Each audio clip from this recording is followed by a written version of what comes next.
So Halloween is my, tied for second I think, favorite holiday because I love costumes and I love dressing up and I love crafts, so I always make my costumes. I hate store-bought costumes. Other people can do it, but I hate wearing store-bought costumes. So I usually choose old cartoons that we used to watch or shows we used to watch. That's usually what my costume is, and our joint costume if I do it together with my husband.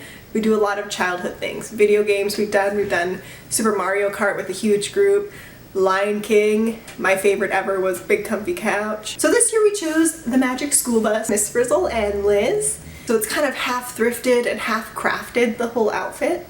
And Daniel's has some actually new store-bought items and some crafting in his.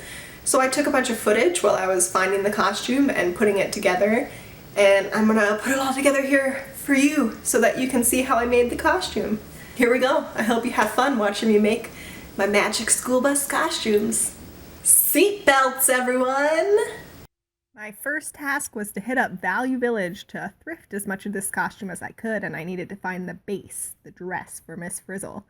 So I was looking for something that was purple or dark blue and had a collar because Miss Frizzle has a collar. So I found these two dresses and I tried them both on. The dark blue one was kind of not the right style, looked too modern, but this purple one, that looks real old school. It has all this beading though on it. That really wasn't Miss Frizzle. If I got this dress, I knew I was going to have to take off that beading. In the end, I thought this dress was perfect. It really fit the style and the essence I felt of Miss Frizzle. So then I was looking for shoes that I could put little planets on. I actually found these shoes just sitting there on my way out. They're perfect. They ended up being a little bit tight, but I thought I'd get them anyway. And, you know, it turned out on the night of I couldn't walk in them at all, but oh well, they were good for a photo. And then I was looking for earrings. I wanted to make her planet earrings. I thought that I would look for something that was globe-shaped. And I could just put a ring around it with pipe cleaner or something to make it into little Saturns or little planets. But then I remembered that I have some polymer clay at home. So I thought I could make little planets out of the polymer clay. These ones here, I thought I could just take those beads off that metal stick and make little polymer clay planets and stick them right back on. Then I was looking for some craft felt so that I could make planets for the Miss Frizzle dress. And I couldn't end up finding any felt, but I found this big pack of foam. Wasn't really sure how foam was going to stick to my dress, but I thought I would give it a try. And I had one 30% off coupon at Value Village. Since I had such a big shopping trip there, I used that on that day, so I got this stuff all for 30% off. So task number one, I needed to figure out if I could make this dress work. So I needed to take off all of this embroidery and beading. It had to be gone. It looked really difficult. But then it turned out the embroidery was so easy to get off. Look at that. That's me pulling one string and it's just undoing the entire embroidery. And I also had to take off all the little beads. It was actually a really easy task. It looks a little bit difficult for me here because I'm holding a camera with one hand and doing this with the other hand. But when I was using two hands, this was actually a pretty quick process. And I decided to take those shoulder pads out. They were a full 1.5 inches thick. And the shoulders were just huge and I really wanted the skirt part to look bigger. So I decided to take out the shoulder pads and try and balance out the dress a little bit more. That was pretty easy. They were just barely sewn in there. So I wasn't expecting that the embroidery would leave this marking on the fabric, kind of an indentation. But I thought, I could just wash that and I'm sure that it would come out. And, it was from Value Village anyway, so I wanted to wash it anyway, so that's where it went. I actually washed it a good 4, 5, maybe even 6 times. And it turned out that that indentation did not go away no matter how many times I washed it. Didn't even get a little bit better. But it was so hard to see and I was about to cover the dress in shapes anyway, so oh well, I just thought I'd live with it. Then it was time to make my Outerspace Shapes. I took out that foam, I picked out what shapes I was going to make for the dress, and started drawing them out so I could cut them. I really needed to make some stars. One thing that I am not good at is making even stars. This is me going so slowly drawing stars, trying as hard as I could to draw those stars evenly. I just needed one that was perfect. Couldn't do it. All of them, if they were cut out, look all weird and lopsided. But I'll just try one anyway and maybe try and fix it while I'm cutting it, I figured. Okay, was not good enough. That looked super dumb. Time to try much, much harder. Make an even better star. I'll do it a different way. I'll just draw the star out only on the edges instead of that crisscross way. I'll just try that instead, right?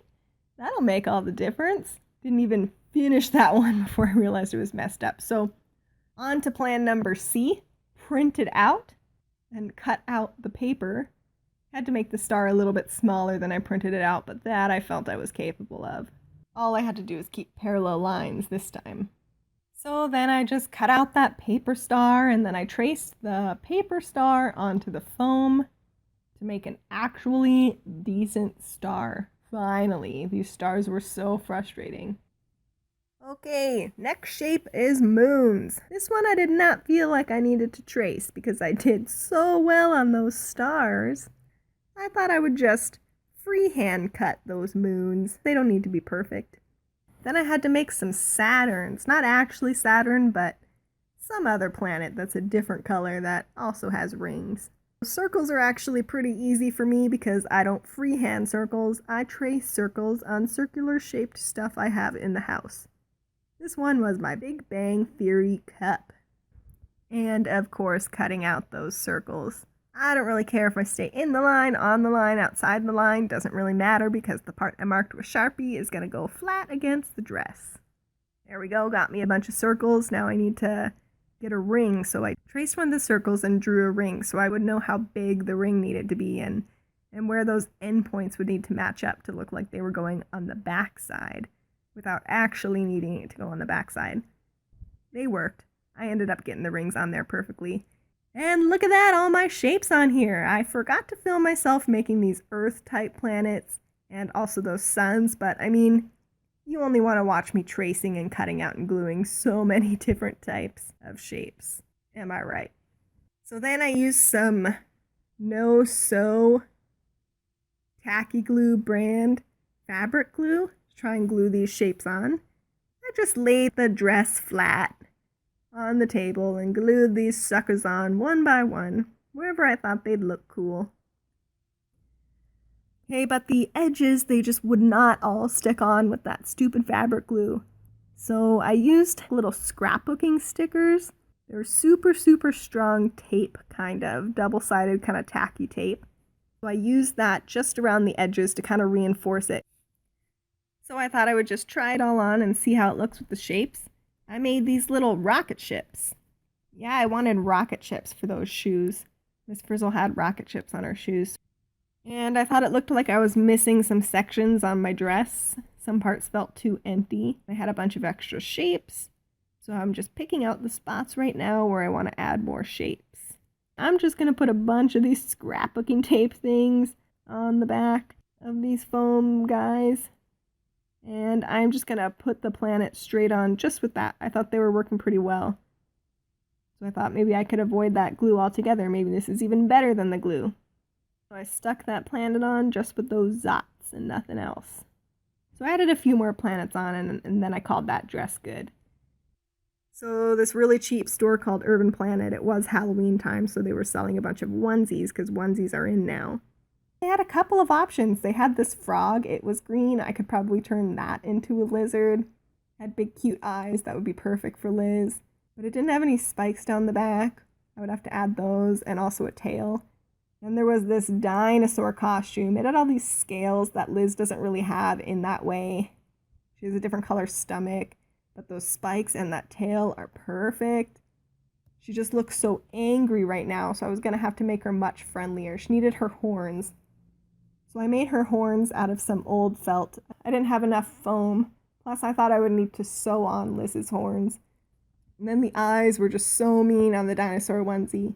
I had to make some big, friendly felt eyes and sewed those on really carefully. But then she looked too wide awake, so I actually ended up putting eyelids on her, which she does have in the book and in the show. And it looked pretty good. This is Daniel trying it on for me, seeing what it looks like. I like the eyes and the horns. It's looking more and more like Liz. Here we are, finally, on Halloween night, Getting in the car to go out to our party, so here we are in the parking garage. Daniel is dressed as Liz. Here's my Miss Frizzle. I got some orange hairspray and tried to spray my hair orange. It's so dark to begin with that it only ended up kind of being orange tinted, but oh well.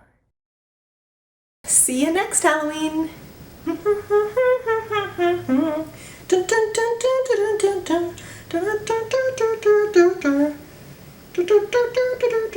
The magic school bus. Magic school